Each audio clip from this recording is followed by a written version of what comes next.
In this video today, we're going to go over 5 rules for long-term lifting success.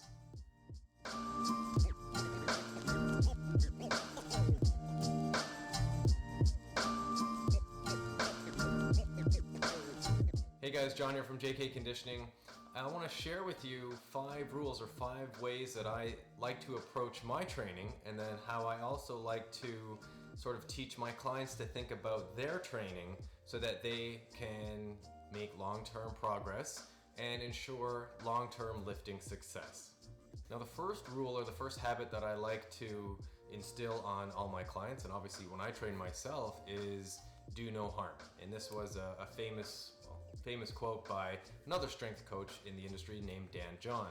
And it's kind of obvious, and it goes without saying, that when we work out, we shouldn't really harm ourselves, or we shouldn't hurt ourselves. We want to leave the gym feeling good, and we want to leave the gym sort of hungry for the next workout so that we can see how we can perform. And the first rule is do no harm, and you'll notice that the next 4 rules actually allow the first rule to happen. So let's get to the second rule. So the second rule of working out is that you need to learn the skill of working out in order to be effective at it. So, if you're playing soccer and you need to dribble a ball or kick a ball, those are skills that are specific to soccer. And in order to get good at those skills, you have to practice those skills, but you also have to have an understanding of what the skill requires in order for you to think of the skill in a certain way for you to succeed at it. Weightlifting and strength training isn't really different. So the way that I like to break things down is strength training in one sort of area and bodybuilding or trying to focus on muscle hypertrophy or trying to build a muscle in another area. Because if you have these two sort of concepts here, the way that you think about each is different.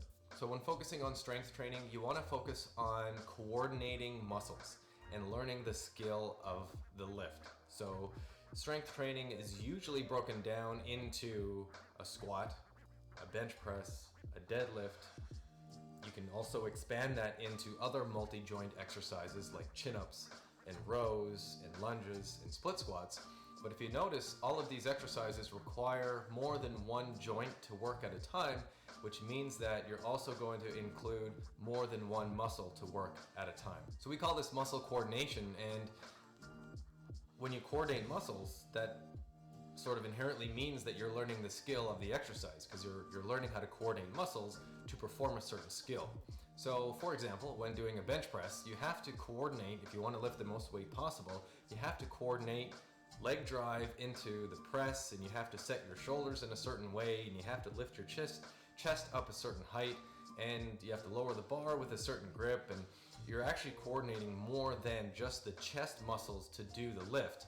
So this is an area where we have to focus on coordinating muscles. So that takes learning the skill of the exercise and then applying it every set, every rep, so that you get better at the skill of doing that exercise. Conversely, muscle building or bodybuilding or trying to build a muscle up to be a little bit bigger is where you focus on usually one muscle at a time. Now, you can still build muscle with multi-joint exercises, but when we're focusing on one muscle group with one joint per exercise, so for example, a bicep curl or a knee extension, what we have to focus on here is recruiting that muscle to do that one action. So kind of like meditation, you know how you focus on within, you have to focus on the breath, and you only focus on the breath? Well, when you build muscle, it's kind of the same. So when you focus on doing a bicep curl, you don't want to use your shoulder to lift up the weight, and you don't want to use your body to swing the weight up. You want to focus on the bicep to do everything. You want it to focus on doing all the work. So when you think of muscle building, you have to get in the muscle that you're trying to target so that you can contract it effectively and then contract it strongly when it's in the most shortened position. So for example, in a bicep curl at the bottom, if your arm is locked out, your joint will be straight and the tension won't be as strong in the bicep. If you bend your elbow and shorten your bicep a little bit, then you're going to feel tension in that muscle. So then what you can focus on is using that bicep to bend and bring the wrist towards the shoulder. And then what you'll notice is that you can sort of feel the muscle shorten every millimeter that it shortens. And then once you get to the top, the peak contraction, then you can focus on squeezing that bicep as strong as possible. So this is where you have to focus on one muscle group at a time. And like I said, you can still build muscle with multi-joint exercises. But again, when you're just focusing on isolation exercises, you gotta focus on staying within that muscle. So to tie this all together, the better your skill at lifting a weight for strength, the better your results are gonna be, and the better your skill at getting into that target muscle to build a bigger muscle, the better your results are gonna be. So the next rule is track your progress. So you can be old-fashioned like me and use a pen and a piece of paper, or you can use an app. There's so many apps, there's so many things out there that you can use to track your progress and to track your workouts. But the reason we do this is because we can compare and we can see how we did before, and we can see what weights we should progress to this week. And it's also a way to look back that if you do get hurt, you can look back and look at your volume, you can look at your intensity, you can look at the exercises you've chosen, and you can see if you can sort of piece together why you got hurt. And this brings me to rule number 4, which is a saying where, you know the saying, you win or you lose. Well, I like to say you win or you learn. So if your program is successful, you can lift, maybe a new personal best at the end of the program, or your muscle size is bigger than it was before. But if it's not, then does that mean you failed? Well, you didn't reach your goal, but you can learn from the program and the exercises that you've done, and then try to make adjustments so that you can win in the future. I don't like looking at not making a goal or not achieving a goal as a failure, because it's an opportunity to learn, and it's an opportunity to see what you did that didn't work and then change it so that you can achieve that goal in the future. And lastly, don't program hop. So what this means is, one day you find a strength program and you're like, oh, this looks really good, I'm gonna try it and put my whole heart into it. And maybe by the end of the week you're looking online and you see another program that focuses on building up your glutes, and you're like, oh, actually, I want to build up my glutes and I'm gonna go into this program. And then you do that for a few days, and then you look around online again, and then you find another program. So you're not giving yourself a chance to go through a program long enough to actually reap the benefits from the program.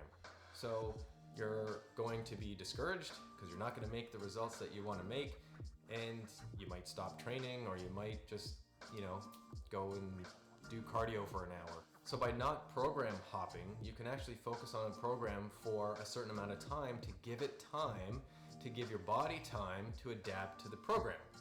So I always suggest that you do as much research as you can on the program that you're going to do, or the trainer that you're going to hire, because you want to focus on the results and the whole motivation that you have for training.